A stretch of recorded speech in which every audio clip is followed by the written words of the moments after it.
Dalam literatur Yahudi yang bersumber dari kitab Kejadian, disebutkan sebuah kisah yang sangat merendahkan martabat Nabi Lut.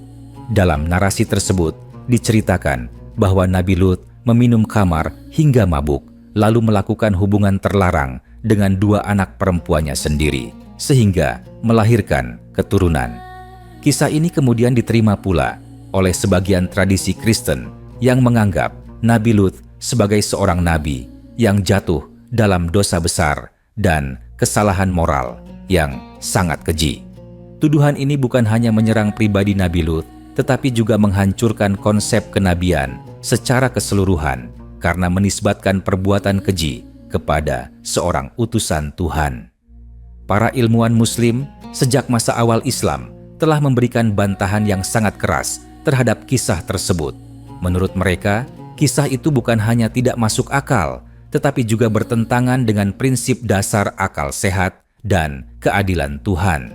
Imam Fakhruddin Ar-Razi menjelaskan bahwa mustahil Allah memilih seseorang sebagai nabi, lalu membiarkannya terjerumus ke dalam dosa besar yang merusak kehormatan dirinya dan keluarganya. Kenabian, menurut Islam, adalah posisi suci yang dijaga oleh Allah dari perbuatan keji, karena nabi adalah teladan moral bagi umat manusia. Jika seorang nabi melakukan perbuatan sedara, maka tidak ada lagi standar kebenaran dan keburukan yang bisa dijadikan pegangan oleh manusia. Al-Qadhi Iyad dalam kitabnya Asy-Syifa menegaskan bahwa para nabi maksum dari dosa besar sebelum dan sesudah diangkat menjadi nabi. Makna maksum adalah dijaga oleh Allah dari perbuatan yang merendahkan martabat dan menghancurkan kepercayaan umat.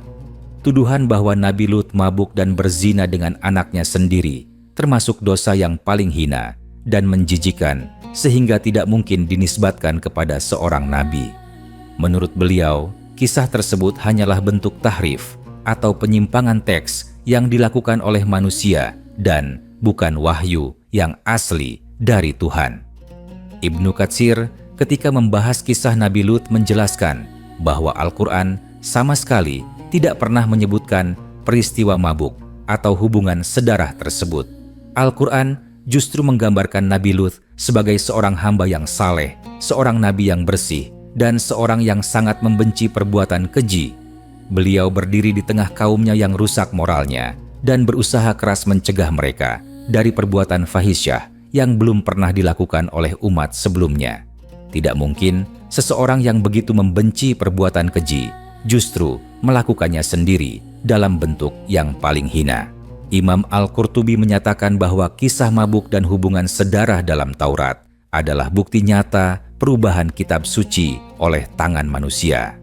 Ia menegaskan bahwa tujuan kisah tersebut adalah untuk membenarkan perilaku menyimpang bangsa tertentu dengan cara menisbatkannya kepada nabi. Jika nabi saja digambarkan melakukan dosa besar, maka manusia biasa akan merasa memiliki pembenaran untuk melakukan kejahatan yang sama. Inilah bahaya terbesar dari kisah tersebut menurut para ulama Muslim. Syekh Muhammad Abu Zahrah menjelaskan bahwa perbedaan mendasar antara Islam dan tradisi Yahudi Kristen terletak pada konsep kenabian. Dalam Islam, nabi adalah puncak kesucian moral, sedangkan dalam tradisi lain, nabi digambarkan seperti manusia biasa yang penuh dosa, bahkan dosa yang sangat hina. Menurut beliau, konsep ini tidak layak disandarkan kepada Tuhan yang Maha Suci, karena berarti Tuhan memilih orang yang rusak untuk menyampaikan kebenaran kepada manusia. Ini adalah kontradiksi logis yang tidak bisa diterima oleh akal sehat. Islam menolak secara total tuduhan bahwa Nabi Lut mabuk karena khamar sendiri diharamkan dalam semua syariat samawi dan merupakan sumber kehancuran akal. Seorang nabi mustahil kehilangan akalnya lalu melakukan perbuatan keji karena akal adalah sarana utama untuk menerima wahyu. Jika akal nabi rusak, maka gugurlah seluruh fondasi kenabian. Oleh karena itu para ulama menyatakan bahwa kisah mabuk tersebut adalah dongeng yang dibuat untuk merusak kehormatan Nabi. Al-Quran menggambarkan Nabi Lut sebagai sosok yang suci berani dan penuh kasih sayang. Ia menawarkan solusi yang halal kepada kaumnya dan menolak keras perbuatan menyimpang. Allah sendiri menyelamatkan Nabi Lut dan keluarganya dari azab kecuali istrinya yang berkhianat. Penyelamatan ini adalah bukti kemuliaan Nabi Lut di sisi Allah. Tidak mungkin Allah menyelamatkan seorang yang melakukan dosa sedara lalu menjadikannya contoh kebenaran. Dengan demikian, bantahan para ilmuwan Muslim sangat jelas dan tegas. Tuduhan Yahudi dan Kristen terhadap Nabi Lut bukan hanya salah, tetapi juga berbahaya karena merusak konsep kenabian dan moralitas agama. Islam datang untuk meluruskan penyimpangan tersebut dan mengembalikan kehormatan para nabi sebagaimana mestinya. Nabi Lut dalam Islam adalah nabi yang mulia bersih dari dosa besar dan menjadi simbol perlawanan terhadap penyimpangan moral. Setiap tuduhan yang menisbatkan perbuatan keji kepadanya adalah kebohongan yang tidak memiliki dasar wahyu maupun akal sehat. Para ulama Muslim juga menyoroti sisi historis dan psikologis dari tuduhan tersebut. Mereka menjelaskan bahwa kisah yang menisbatkan perbuatan sedarah kepada Nabi Lut justru muncul dalam konteks pasca kehancuran Sodom dan Gomora. Dalam kondisi trauma sosial dan politik bangsa tertentu, muncul kecenderungan untuk merekonstruksi kisah leluhur agama sesuai kepentingan ideologis mereka. Imam Ibnu Hazm menegaskan bahwa banyak riwayat dalam Taurat tidak memenuhi standar periwayatan yang bisa diterima akal maupun logika sejarah.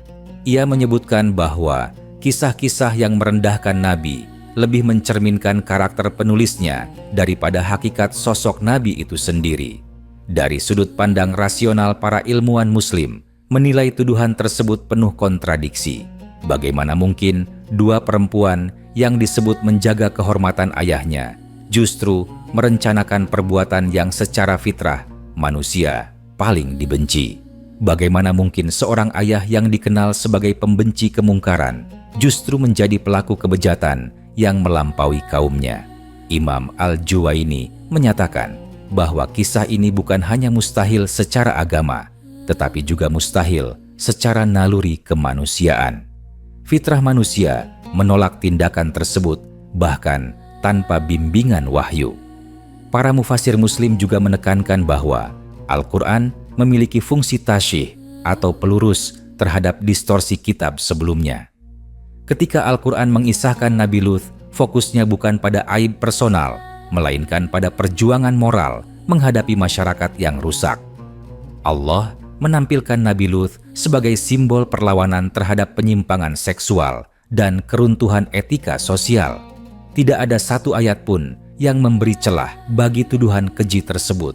Justru Al-Quran membersihkan nama Nabi Lut dan menempatkannya sejajar dengan para nabi besar lainnya. Syekh Said Hawa menjelaskan bahwa strategi Al-Quran dalam menyampaikan kisah para nabi adalah mendidik jiwa, bukan mengumbar sensasi.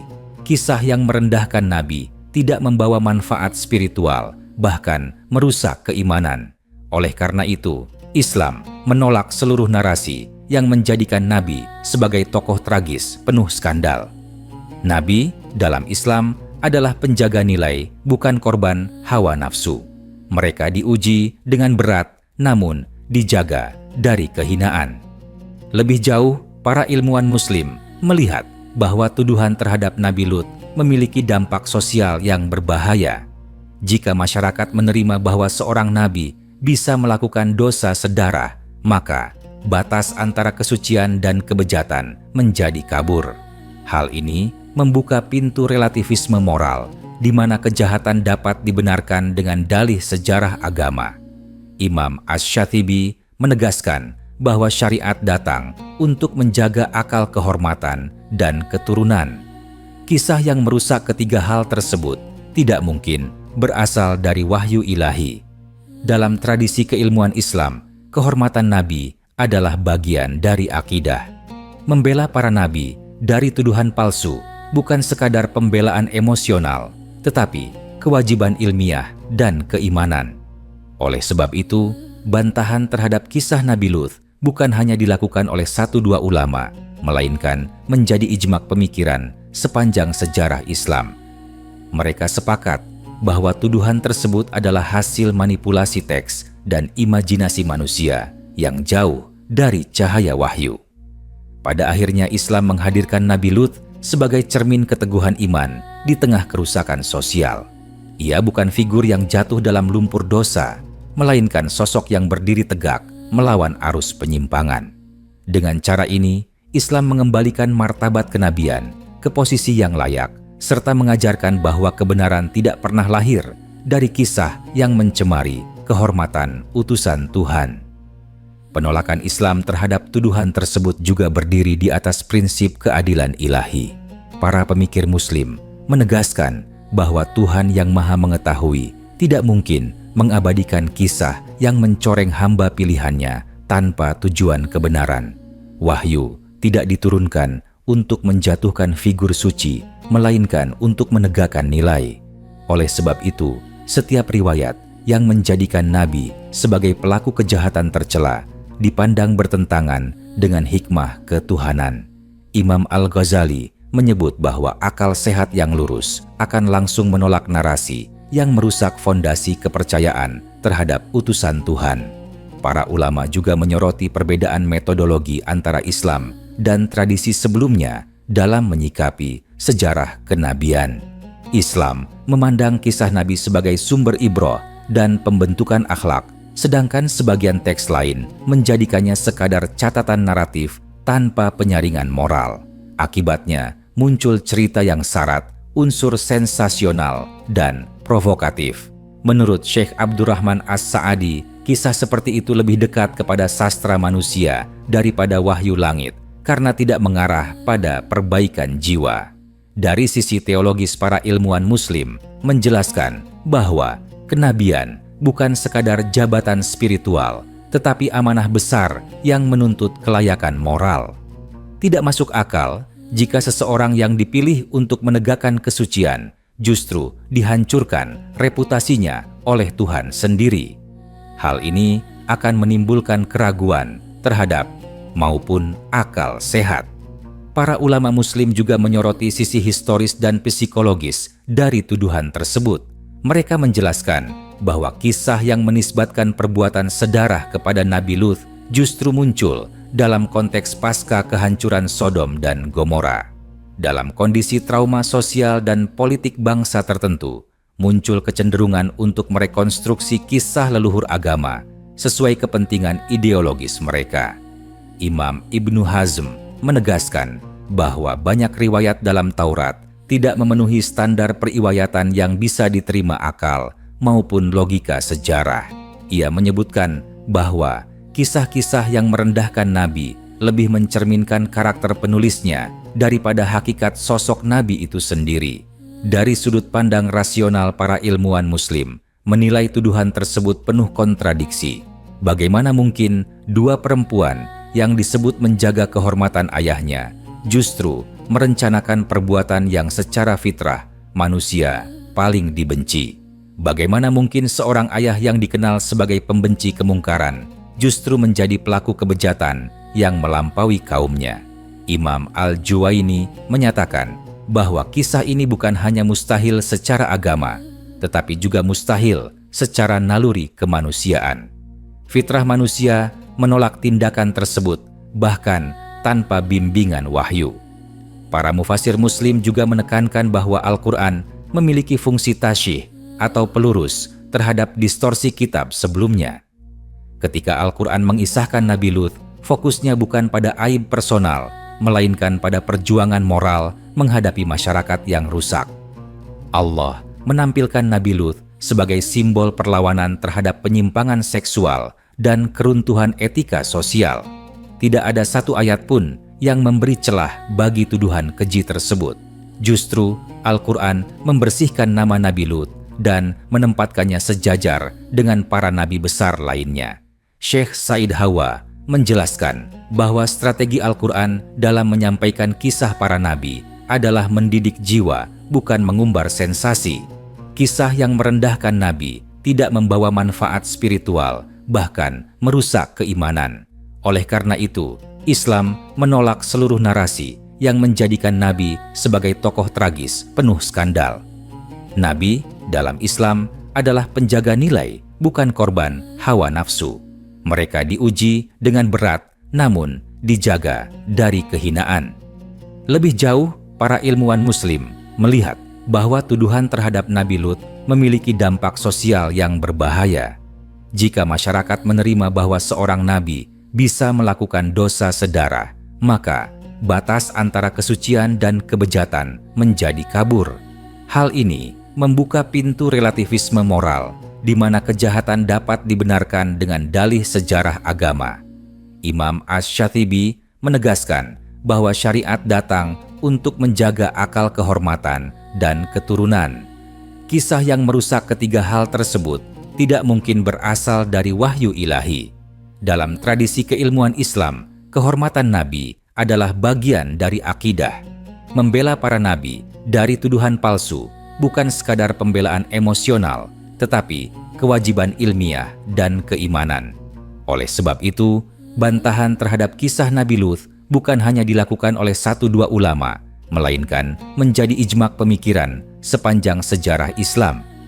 Mereka sepakat bahwa tuduhan tersebut adalah hasil manipulasi teks dan imajinasi manusia yang jauh dari cahaya wahyu. Pada akhirnya Islam menghadirkan Nabi Lut sebagai cermin keteguhan iman di tengah kerusakan sosial. Ia bukan figur yang jatuh dalam lumpur dosa, melainkan sosok yang berdiri tegak melawan arus penyimpangan. Dengan cara ini, Islam mengembalikan martabat kenabian ke posisi yang layak, serta mengajarkan bahwa kebenaran tidak pernah lahir dari kisah yang mencemari kehormatan utusan Tuhan. Penolakan Islam terhadap tuduhan tersebut juga berdiri di atas prinsip keadilan ilahi. Para pemikir Muslim menegaskan bahwa Tuhan yang Maha Mengetahui tidak mungkin mengabadikan kisah yang mencoreng hamba pilihannya tanpa tujuan kebenaran. Wahyu tidak diturunkan untuk menjatuhkan figur suci, melainkan untuk menegakkan nilai. Oleh sebab itu, setiap riwayat yang menjadikan Nabi sebagai pelaku kejahatan tercela dipandang bertentangan dengan hikmah ketuhanan. Imam Al-Ghazali menyebut bahwa akal sehat yang lurus akan langsung menolak narasi yang merusak fondasi kepercayaan terhadap utusan Tuhan. Para ulama juga menyoroti perbedaan metodologi antara Islam dan tradisi sebelumnya dalam menyikapi sejarah kenabian. Islam memandang kisah Nabi sebagai sumber ibroh dan pembentukan akhlak, sedangkan sebagian teks lain menjadikannya sekadar catatan naratif tanpa penyaringan moral. Akibatnya, muncul cerita yang syarat unsur sensasional dan provokatif. Menurut Syekh Abdurrahman As-Sa'adi, kisah seperti itu lebih dekat kepada sastra manusia daripada wahyu langit karena tidak mengarah pada perbaikan jiwa. Dari sisi teologis, para ilmuwan Muslim menjelaskan bahwa kenabian bukan sekadar jabatan spiritual, tetapi amanah besar yang menuntut kelayakan moral. Tidak masuk akal jika seseorang yang dipilih untuk menegakkan kesucian justru dihancurkan reputasinya oleh Tuhan sendiri. Hal ini akan menimbulkan keraguan terhadap misi kenabian.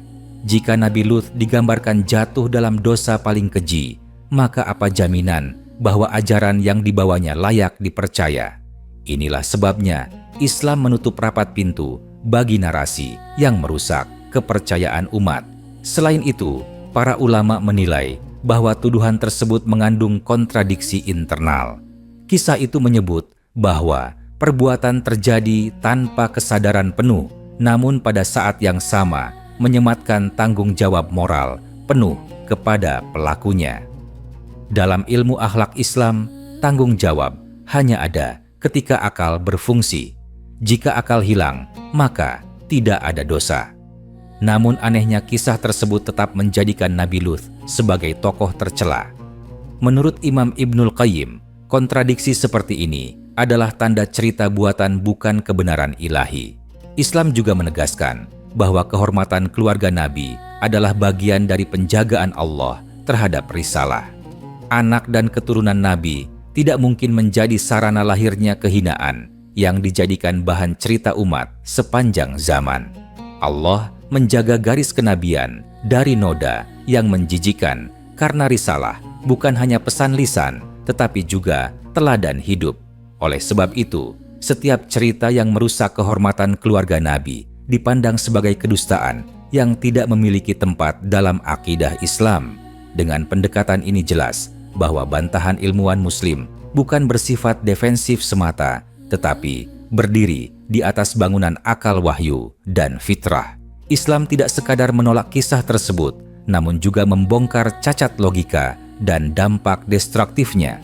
Nabi Lut dalam pandangan Islam tetap berdiri sebagai figur suci yang konsisten melawan kebejatan, bukan sebagai tokoh tragis yang dijadikan alat legitimasi dosa. Inilah posisi tegas Islam yang tidak bisa ditawar dalam menjaga kemurnian kenabian dan kehormatan para utusan Tuhan. Lebih jauh lagi, para sarjana Muslim mengaitkan persoalan ini dengan misi utama wahyu, yaitu pembinaan moral manusia. Mereka menjelaskan bahwa cerita yang mengaitkan Nabi dengan keburukan ekstrem tidak menghasilkan ketakwaan, tetapi justru kebingungan dan pelemahan iman. Wahyu yang sejati selalu membawa manusia menuju rasa hormat kepada kebenaran dan keteladanan. Oleh karena itu, Islam memandang kisah yang menjatuhkan martabat Nabi sebagai bentuk pengkhianatan terhadap tujuan agama itu sendiri. Seorang Nabi bukan bahan cerita gelap, melainkan sumber inspirasi bagi perbaikan jiwa. Para ulama juga menilai bahwa tuduhan tersebut lahir dari cara pandang yang memproyeksikan kelemahan manusia biasa ke dalam figur kenabian. Dalam pandangan Islam ini adalah kesalahan mendasar. Nabi memang manusia, tetapi mereka dipilih dan dipelihara secara khusus. Mereka mengalami ujian berat, namun tidak dibiarkan terperosok ke dalam kehinaan yang menghancurkan misi mereka. Menurut Imam An-Nawawi, perbedaan ini harus dijaga, karena jika Nabi disamakan dengan manusia paling buruk, maka agama kehilangan porosnya. Selain itu, para ilmuwan Muslim menegaskan bahwa Islam tidak menutup mata terhadap kesalahan manusia secara umum, namun Islam sangat tegas dalam menjaga kesucian utusan Tuhan. Al-Quran ketika mengoreksi kisah Nabi sebelumnya selalu melakukannya dengan bahasa yang menjaga kehormatan dan fokus pada pelajaran. Tidak ada gaya penceritaan yang mengeksploitasi aib atau mengundang sensasi. Hal ini menunjukkan bahwa sumber Al-Quran berbeda secara substansial dari teks yang memuat tuduhan keji terhadap Nabi. Dalam diskursus lintas agama, bantahan terhadap tuduhan ini juga memiliki dimensi dialog intelektual. Ulama Muslim menantang konsistensi pihak yang menerima kisah tersebut. Jika Nabi digambarkan sebagai pelaku dosa paling hina, maka atas dasar apa umat diperintahkan meneladani mereka? Jika teladan itu runtuh, maka otoritas moral agama pun runtuh. Argumentasi ini sering digunakan oleh para pemikir Muslim untuk menunjukkan bahwa konsep kenabian dalam Islam lebih rasional dan lebih menjaga keadilan Tuhan. Pada akhirnya, Islam menempatkan Nabi Lut sebagai bagian dari mata rantai panjang para pembawa kebenaran yang menghadapi penolakan keras dari masyarakatnya. Kisahnya adalah kisah keteguhan, bukan kehinaan keberanian, bukan kebejatan. Dengan menolak tuduhan yang merusak ini, Islam tidak hanya membela satu nabi, tetapi juga menjaga prinsip bahwa kebenaran ilahi tidak pernah dibangun di atas cerita yang mengotori kesucian utusannya. Prinsip inilah yang menjadi fondasi kuat dalam akidah Islam dan terus dipertahankan oleh para ilmuwan Muslim sepanjang zaman. Pendekatan Islam dalam masalah ini juga menegaskan bahwa kehormatan Nabi bukan hasil klaim emosional, melainkan konsekuensi logis dari sifat wahyu itu sendiri. Wahyu diturunkan untuk membimbing manusia dari kegelapan menuju cahaya. Jika pembawanya digambarkan tenggelam dalam keburukan paling rendah, maka pesan itu kehilangan kekuatannya. Para pemikir Muslim menilai bahwa cerita yang merusak figur Nabi justru melemahkan kepercayaan terhadap Tuhan karena menampilkan seolah Tuhan tidak mampu menjaga utusannya dari kehinaan. Pandangan semacam ini, menurut mereka,